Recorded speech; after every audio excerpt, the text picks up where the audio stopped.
And my secretary is a bellbird and a tui. You're going to hear them all the time. Hey guys, this video is sponsored by My Wallet. Please subscribe and like. It's just meanderings of I am going to be talking today about housing in New Zealand. I've got a channel, just Google Tom Morton on the YouTube, you'll find me.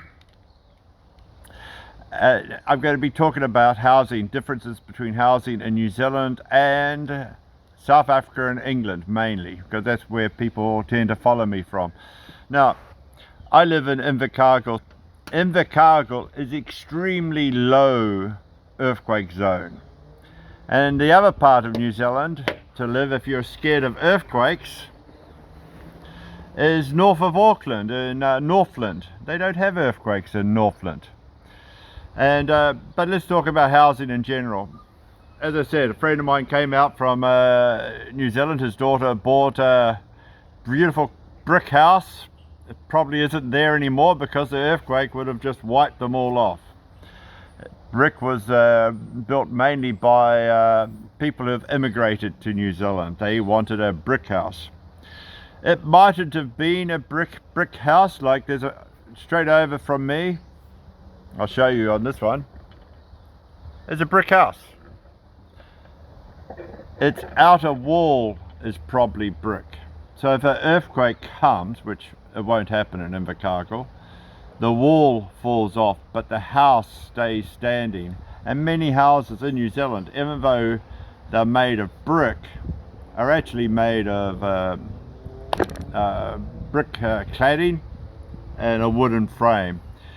Now a lot of houses have been made of steel frame because it's just so much faster. Hey Chocolate. Since they've been made of steel, they're made faster, and once again they just put up a brick cladding to the outer edge, and this stops houses in New Zealand falling down so readily. You know, houses in New Zealand do have tiled roofs, and but it's not such a common thing. We have a steel tiling on the roof and corrugated iron. People are surprised about how much corrugated iron is on the roofs here. It is mainly for because it lasts in this climate.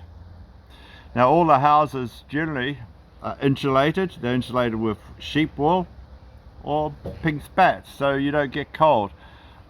I'm in the shade. It's a lovely day today. We might have 14 degrees in Invercargill. I'm in the shade, so it's cold. So all the houses generally have woolen or fiberglass bats, we call it bats, insulation. And nearly all houses which are built these days by law have double glazed windows. So if anybody was to come to New Zealand, when you look at a flat to rent, a house to rent, or house to buy, does it have double glazed windows? Because it gets cold here. Are all the windows, is the walls black because of mold? Because when you have such great insulation here in New Zealand, the mold, I've just wiped all the windows at my home, and I've got the dehumidifier on. I've got a 30 square meter home. I pay $220 a week, including electricity, to this little cottage I rent with my wife. Now, South Africans don't get this. They'll have double glazing to keep the heat out, but not where I live in Durban, just near the beach. You don't need heating. My wife didn't ever have a heater. She was shocked that I wanted to put a heater in the lounge. 15 degrees in winter.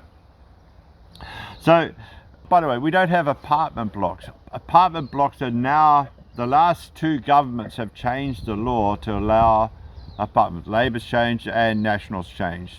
And National's wanting to make it more. Hopefully they get it. I'm not a Nat supporter, but hopefully they get more apartment blocks, because I used to love living in apartment blocks in London and in South Africa.